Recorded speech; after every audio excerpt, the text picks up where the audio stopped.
இப்போ சென்னையில ரெண்டே பேருக்கு நடுவுல தான் போட்டி. ஒன்னு இஎம்ஐ, இன்னொன்னு ரெண்ட். போரூர், காட்டுப்பாக்கம். ரெண்டட் ஹவுஸ்னா உங்க ரெண்ட், அவங்க அசர்ட். ஓன் ஹவுஸ்னா உங்க இஎம்ஐ, உங்க assert. For bookings call 8682089820. Stepstone Viram Phase 2. காட்டுப்பாக்கம்ல premium 2 and 3 BHK apartments. Just 79 lakhs all inclusive. நான் என்னுடைய துறையை தாண்டி மக்களுக்காக சேவை செய்ய வருவேன்னு சொன்னதை இன்னைக்கு நிரூபிச்சிருக்கிறாரு. பல எதிரான அமைப்புகள் இஸ்லாமியர்களை இப்படி சித்தரிச்சிடலாம், அது சித்தரிக்கப்பட்டது போன்ற சில காட்சிகள்லாம் இருக்குது அப்படின்ற மாதிரியெல்லாம் ஒரு நெரேட்டிவை செட் பண்ணி வச்சுருந்தாங்க. திமுகவை பொழக்கிற மாதிரி எதுவும் சீன்ஸ் எல்லாம் இருக்கானா? திமுகவை பொழக்கிறதுன்றது மட்டுமல்ல, ஒட்டுமொத்த ஆட்சியாளர்களுடைய நிலையை பற்றி அவர் எடுத்து படத்தில் ரொம்ப தெளிவான முறையில் சாமானியர்களுக்கு புரியும் விதமாக சொல்லியிருக்கிறார். அதில் கள்ளச்சாராய சாவுகளாக இருக்கட்டும், துப்பாக்கிச் சூடுகளாக இருக்கட்டும், கடந்த கால நடந்த வரலாறுகள், அரசியல்வாதிகள் எப்பேற்பட்ட ஒரு போக்குகளை கையாளுவார்கள், அது ஊழலாக இருக்கட்டும், ஒரு மத கலவரத்தை பண்ணி அதெல்லாம் பண்ணுவாங்க அப்படின்றது தான் கடந்த காலத்தில் இங்கே நடந்த வரலாறு தான். அதை எடுத்துக்காட்டியிருக்கு. 30 வருஷமாக அண்டர் எஸ்டிமேட் பண்ணிக்கணும் அப்படின்றத சொன்னது எல்லாத்தையுமே 30 ஆண்டுகளாக எடை போட மறந்து அரசியல் கட்சியே அரசியல் வீக வகுப்பாளர்கள், பத்திரிகையாளர்கள், அரசியல் ஆய்வாளர்கள் இவங்க எல்லாருமே இப்படி ஒரு மிகப்பெரிய ஒரு மாஸ் பிம்பத்தை எதிர்பார்க்கல. பள்ளி மாணவர்களாக இருக்கட்டும், சமூக நீதி மாணவர்களுடைய கோரிக்கைகளாக இருக்கட்டும், பேருந்துகள் எங்கள் கிராமத்துக்கு வரலன்னு சொன்னதாக இருக்கட்டும், கஞ்சா புழக்கங்களை இன்றைக்கி எப்படி கட்டுப்படுத்திக்கிட்டு இருக்கிறதாக இருக்கட்டும், காவல்துறையினரில் இருக்கக்கூடிய அதிகாரிகளில் இருக்கக்கூடிய அடிமட்டத்தில் இருக்கக்கூடியவர்கள் வரைக்கும் அரசுகளில் நடந்த மாற்றங்களாக இருக்கட்டும், ஒரு மருத்துவமனையில் ஒரு தாயார் ஒரு வீடியோ போட்டு தன்னுடைய மகளுக்கு அங்கே பிரசவம் நடக்குது, ஆனால் இங்கே இப்படிப்பட்ட சூழல்கள் இருக்குன்றதை தெளிவுபடுத்தும் போது நேரடியாகவே ஆய்வுக்கு சென்ற முதல்வராக இருக்கட்டும், ஜனநாயகனில் என்ன சொல்லியிருக்கிறாரோ அதை தான் ஜனநாயகன் இன்றைக்கி செஞ்சுக்கிட்டு இருக்கிறாரு. திரையிலும் தரையிலும் ஒரே போல தான். இது கடைசி படம்ன்றப்போ பல பேருனுடைய கண்ணீர்களை கடைசி நிமிடங்களில் பார்க்க முடிஞ்சிச்சு. நான் அரசியலுக்கு வருவேன், தமிழ்நாட்டில் வெற்றிடங்கள் இருக்குது, தமிழ்நாட்டில் தேவைகள் இருக்குது, அதனால் நான் வருவேன் கடந்த காலங்களில் எல்லாருமே சொல்லியிருக்கிறாங்க. ஆனால் தன்னுடைய துறையை யாரும் விடலை, அப்படி தான் இருந்தாங்க. ஆனால் சொன்ன இடத்துல நின்ன ஸ்டாண்டு ஒரே ஒரு நபர் யாருன்னு பார்த்தீங்கன்னா தலைவர் தளபதியாக மட்டும்தான் நிற்கிறாரு. அதனால தான் இன்றைக்கி மக்கள் மனசை ஆண்டுகிட்டு இருக்கிறாரு, மக்களால் ஆளப்பட்டுக்கிட்டு இருக்கிறாரு.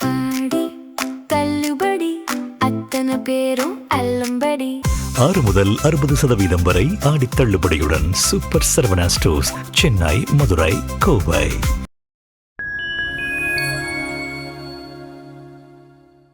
ஃபைன் டைம் நேயர்களுக்கு வணக்கம். இன்று நம்மோடு இணைந்திருப்பவர் தாவேகாவை சேர்ந்த திரு அப்துல் ஜலீல் அவர்கள். அண்ணா வணக்கண்ணா. வாழ்த்துக்கள் அண்ணா. திரு விஜய் அவர்கள் நடித்த ஜனநாயகன் படத்தை பார்த்துட்டிங்களா? எப்படி இருக்குது படம்?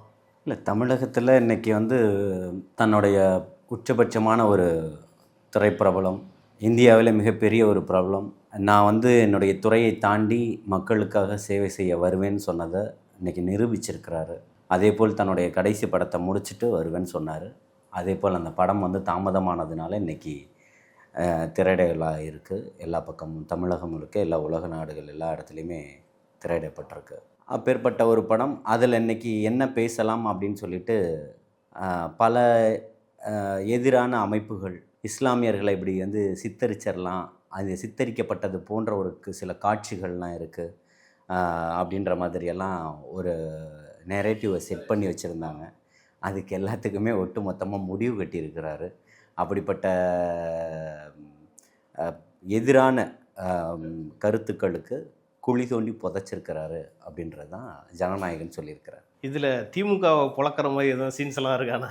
திமுகவை பொழக்கிறதுன்றது மட்டுமல்ல, ஒட்டுமொத்த ஆட்சியாளர்களுடைய நிலையை பற்றி அவர் எடுத்து படத்தில் ரொம்ப தெளிவான முறையில் சாமானியருக்கு புரியும் விதமாக சொல்லியிருக்கிறாரு. அதில் கள்ளச்சாராய சாவுகளாக இருக்கட்டும், துப்பாக்கிச் சூடுகளாக இருக்கட்டும், கடந்த கால நடந்த வரலாறுகள், அரசியல்வாதிகள் எப்பேற்பட்ட ஒரு போக்குகளை கையாளுவார்கள், அது ஊழலாக இருக்கட்டும், ஒரு மத கலவரத்தை பண்ணி அதெல்லாம் பண்ணுவாங்க அப்படின்றது தான் கடந்த காலத்தில் இங்கே நடந்த வரலாறு தான். அதை ஒரு இஸ்லாமியர்கள் போய் கோவிலை வந்து தாக்குவது போன்றும், இந்துக்கள் வந்து மசூதிகளையும் தாக்குவது போன்றும், சர்ச்சுகளை இவங்க தாக்குவது, இப்படி வந்து இருக்கக்கூடிய மதத்தினரிடையே பிளவுபடுத்துவது போன்று அந்த காட்சி எல்லாமே வந்து கடந்த காலங்களில் அரசியல்வாதிகள் செஞ்சது தான். அதை எக்ஸ்போஸ் பண்ணியிருக்காங்க. ஆமாம், ஏறத்தாழ ஒரு 30-35 ஆண்டுகளுக்கு முன்பு வந்து பார்த்திங்கன்னா நம்ம மெரினா சாலையில் வந்து மீலாது நபி விழா ஊர்வலம் போய்கிட்டு இருந்தது. அந்த ஊர்வலத்தில் எப்பேற்பட்ட ஒரு கலவரம் அரங்கேற்றப்பட்டது அப்படின்றது தெரியும். அதுக்கு பிறகு அந்த மாதிரி பிரம்மாண்டமான ஊர்வலங்கள் நடத்துவதற்கு தடை செய்யப்பட்டது.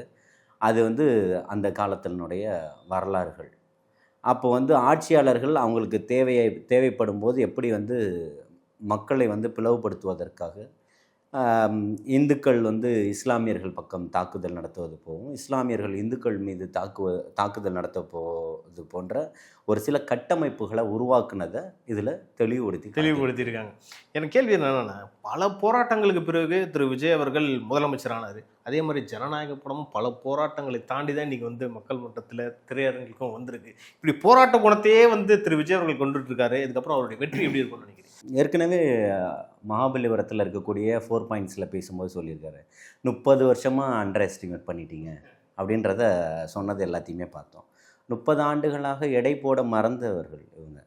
அரசியல் கட்சியே அரசியல் வீக வகுப்பாளர்கள், பத்திரிகையாளர்கள், அரசியல் ஆய்வாளர்கள், இவங்க எல்லாருமே வந்து இப்படி ஒரு மிகப்பெரிய ஒரு மாஸ் பிம்பத்தை வந்து எதிர்பார்க்கலை. இது எல்லாமே இந்த கூட்டம் வந்து ஓட்டாக மாறாதான் தன்னைத்தானே ஏமாற்றுவதற்காக ஆயிரம் பதில்களை அவங்கள சொல்லியே சமாதானப்படுத்திக்கிட்டாங்கன்றது தான் வரலாறுகளாக பார்க்கப்பட்டுச்சு.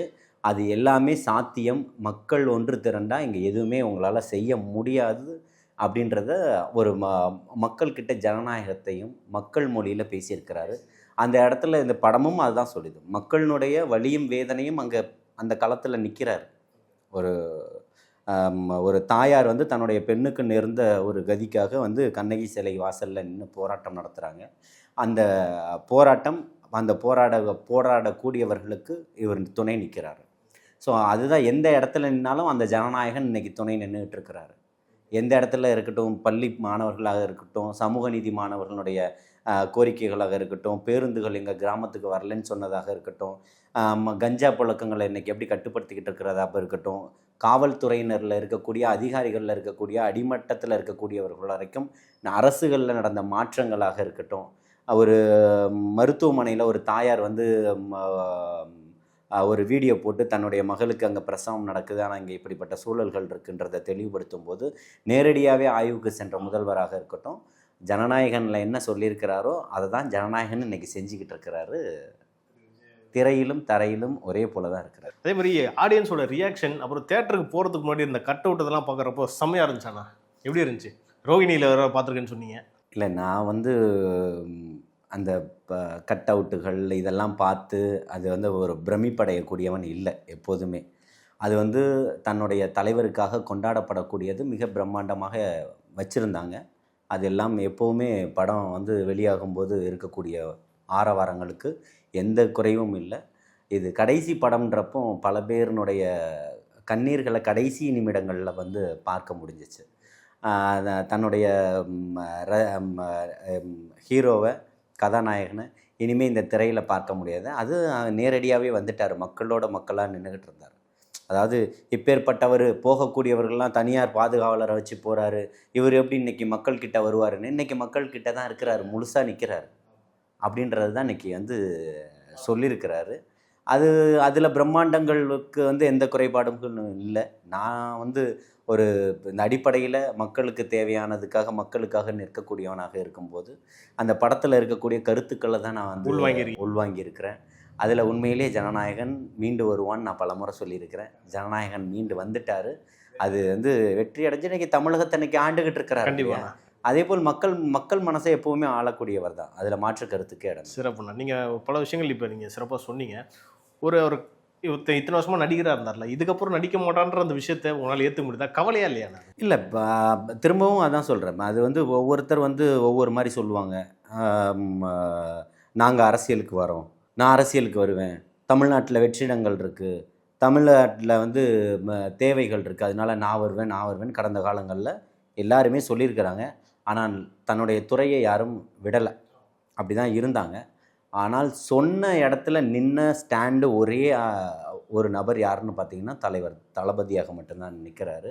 அதனால தான் இன்றைக்கி மக்கள் மனசை ஆண்டுகிட்டு இருக்கிறாரு, மக்களால் ஆளப்பட்டுக்கிட்டு இருக்கிறாரு. கண்டிப்பாண்ணா, நீங்கள் இவ்வளோ விஷயம் சொல்லிட்டீங்கன்னா அதிமுகவும் திமுகவும் இன்றைக்கி ஒரு கருத்து சொல்லியிருக்காங்க. என்னென்னா, எங்களுக்கு ஜனநாயகம் வேண்டாம், ஜனநாயகம் தான் வேணும், அதை வந்து விஜய் அவர்கள் காப்பாற்றுவாரா அப்படின்ற ஒரு கேள்வி எழுப்பியிருக்காங்கண்ணா. ஜனநாயகம் தான் இன்றைக்கி மூடப்படக்கூடிய இடத்துல இருந்த அம்மா உணவகத்தை மீட்டு எடுத்து இன்றைக்கி பல லட்சக்கணக்கான ஏழை எளிய மக்கள் சாப்பிட்டுக்கிட்டு இருக்கிறாங்களே, அதுக்கு காரணம் ஜனநாயகம் தான். இன்றைக்கி சாதாரண எளிமையான ஒருத்தர் ஒரு வீடியோ போடும்போது உடனே ஓடி போய் உங்களுடைய குரல் என்ன, வேதனை என்னன்னு கேட்குறாரு இல்லையா, இதுக்கு பேர் ஜனநாயகம் தான். இப்போ இது வரைக்கும் அந்த தலைமைச் செயலகத்துக்கு கேட்டுக்குள்ளே கூட போகாத பழங்குடியின மக்கள் வந்து நரிக்குறவர்கள் வந்து அமைச்சர் அறைக்கு சென்று மனு கொடுப்பதும் அவர்களுக்கு தேவையான உதவிகளை உடனடியாக செய்வதும் ஜனநாயகம்தான். பொதுமக்கள் இது வரைக்கும் எந்த அமைச்சரையுமே சந்திச்சிருக்கிறதுக்கு வாய்ப்புகள் இல்லை. சிஎம் செல்னு அங்கே ஒன்று இருக்கும், அங்கே போய் குறைகளை மட்டும் கொடுத்துட்டு போய்கிட்டு இருப்பாங்க. ஆனால் இன்றைக்கி போகக்கூடிய அத்தனை பேரையும் அங்கே இருக்கக்கூடிய அமைச்சர்கள் உட்கார்ந்து எல்லாத்தையுமே சந்திக்கிறாங்கன்றது ஜனநாயகம்தான். இருக்கக்கூடிய சமூக நீதி மாணவர்கள் விடுதியில் உணவுக்கு இப்படி இருக்குது, இங்கே இப்போ நிறைய குறைகள் இருக்குன்றத ஒரு காணொளி போடும்போது மறுநாள் அங்கே போய் ஜனநாயகன் நிற்கிறாரு, ஜனநாயகத்தை மீட்டெடுத்து கொடுக்குறாரு. அப்படி இருக்கும்போது இன்றைக்கி வந்து எல்லாத்தையுமே பேசிக்கிட்டு இருக்கிறாரு. ஒடுக்கப்பட்ட சமூகமாக பார்க்கக்கூடிய சிறுபான்மை மக்களுக்கு வந்து நீங்கள் வந்து பேருக்கு 1-2 சீட்டு கொடுத்துட்டு இருந்தவர்களுக்கு மத்தியில் சிறுபான்மை மக்களுக்கு இன்னைக்கு ஏறத்தாழ 25 சீட்டுகள் கொடுத்துருக்கிறாரு. ஆமாம், அப்போது வந்து இப்போ இன்னைக்கு இருக்கக்கூடிய அமைச்சரவையில் இன்னைக்கு ஆமாம் இஸ்லாமியர்களுக்கு இடம் கொடுத்துருக்கிறாரு, ஷாஜகான் அவர்களுக்கு இடம் கொடுத்துருக்கிறாரு. அந்த மாதிரி இன்னும் வாரியங்கள் இருக்குது, நிச்சயமாக அதில் கொடுப்பாங்க, இடங்கள் கொடுப்பாங்க, கட்சியில் பொறுப்புகளில் கொடுத்துருக்குறாங்க. அந்த மாதிரி நானுமே இன்றைக்கி அங்கே தான் பயணிச்சுக்கிட்டு இருக்கிறேன். உரிய இடமும் உரிய அங்கீகாரமும் கொடுத்துக்கிட்டு இருக்கிறாங்க. கண்ணியம் முதல்ல கண்ணியத்தோடு நடத்திக்கிட்டு இருக்கிறாங்க. இன்னும் வேறு என்ன ஜனநாயகம்னா இவங்களுடைய பார்வையில் வேறு என்னவா இருக்குது? மேடை போட்டு முதல்வரை வந்து ஒருமையில் பேசுவது ஜனநாயகம்னு சொல்கிறாங்களா? அவங்களும் என்ன மாதிரி தைரியத்தில் என்ன ஒரு ஏத்தம் இருக்கும்ண்ணா? ஒட்டம் எலும்பு உடைப்புன்றது, மூஞ்ச உடைப்புன்னு சொல்கிற பேச்செல்லாம் என்ன மாதிரியான பேச்சு? இல்லை, நீங்கள் வந்து என்ன கொள்கையும் கோட்பாடோடு வளர்ந்துருக்கீங்களோ அதுதானே அங்கே இருக்கும். இவங்களெல்லாம் சின்ன பசங்க, அவங்களுக்கு என்ன தெரியும்னு சொன்னவங்க பூராவும் இன்றைக்கி வந்து மாவட்ட செயலாளர்களாகவும் ஒன்றிய செயலாளராகவும் நகர செயலாளர்கள் பகுதி கழக செயலாளர்களாக உட்காந்துக்கிட்டு இருக்கிறாங்க. இன்றைக்கி அவங்க பண்ணக்கூடிய அரசியலை உங்களால் தாக்கு பிடிக்க முடியலையே. வயது எரியுதோ, அவங்களால ஏற்றுக்க முடியலையோ. எப்படி ஏற்றுப்பாங்க? இத்தனையா நீங்கள் இல்லை நான் 2 பேர் தான்றதுக்கு மத்தியில் மாற்றாக 2 பேருமே தொடச்சி தூக்கி ஒருத்தர் வந்து 2 ஆண்டுகளில் கட்சியை ஆரம்பித்த ஒருத்தரை அதான் இப்போ ஓப்பனாக தாமு அன்பரசன் சொல்கிறாரு, நம்ம கணக்கிலே எடுத்துக்கல, இவங்க திடீர்னு வந்துட்டாங்க அப்படின்னு சொல்லிட்டு. அதுதான் என்றைக்குமே வந்து நீங்கள் கங்கை நீரை காணல் நீராக நம்ம தப்பாக நினச்சிட்டு. கண்டிப்பாக. அதாவது இவ்வளோ நாள் திமுகவில் இருக்க சீனியர்ஸ்லாம் வந்து பார்த்தீங்கன்னா இளைஞர்கள் கூட அவ்வளோ இல்லைண்ணா, சீனியர்ஸ் தான் ரொம்ப கேவலமாக தரக்குறைவாக பேசிகிட்டு இருக்காங்க. ஸ்டாலினே அதை பார்த்துக்கிட்டு இருக்காருன்னு எங்களுக்கு புரியல. இல்லை, அதை தான் வந்து PK சேகர் பாபு ஒரு மீட்டிங்கில் பேசுகிறார் பாருங்க, இது வரைக்கும் இல்லாத நம்மக்கிட்ட இளைஞர் பட்டாளங்கள் நம்மக்கிட்ட இருக்குன்னு. 60 ஆண்டுகள் நீங்கள் மறந்துட்டீங்க இல்லையா? அப்போ அந்த முதல் தலைமுறைன்றதை நீங்கள் மறந்து போயிட்டீங்க. அப்போ அதை ஞாபகப்படுத்தியிருக்கிறது யார்? தளபதி தான் ஞாபகப்படுத்தியிருக்கிறாரு. தமிழக வெற்றி கழகம் தான் இன்றைக்கி ஞாபகப்படுத்திருக்கு. இந்த ஆட்சி மாற்றம் தான் உங்களை ஞாபகப்படுத்தியிருக்கு. அப்போ பெரியார் கொள்கை உங்களை ஞாபகப்படுத்தலை, அண்ணாவனுடைய கோட்பாடு உங்களை ஞாபகப்படுத்தலை இல்லையா? அப்போ சமூக நீதின்னு எதை வச்சு பேசுனீங்க? வெறும் வாய்வேட்டுக்கு மட்டும்தான் இருக்குது. அதுதான் இருக்குது. அறிவு திருவிழா நடத்தினவர்களுக்கு அறிவு இல்லைன்றதை நான் பலமுறை உங்கள்கிட்ட தேவா கிட்ட பதிவு செஞ்சுருக்கேன். உங்கள் நேரத்துக்கும் கருத்துக்கும் நன்றிண்ணா. வாழ்த்துக்கள்.